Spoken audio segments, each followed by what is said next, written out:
మన చిట్టి చిట్టి చిన్నారుల కోసం ప్రిపేర్ చేయబోయే ఫోర్త్ డే లంచ్ రెసిపీ ఏంటో చూసేద్దామా?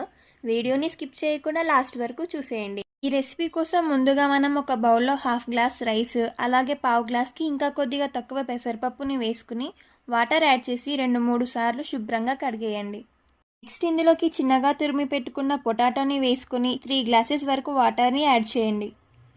వాటర్ని యాడ్ చేసుకున్నాక పిల్లలకి ఈజీ డైజెషన్ కోసం కొద్దిగా జీలకర్ర, అలాగే లైట్గా సాల్ట్ కూడా వేసుకొని ఒక 20 నిమిషాల పాటు నానబెట్టండి.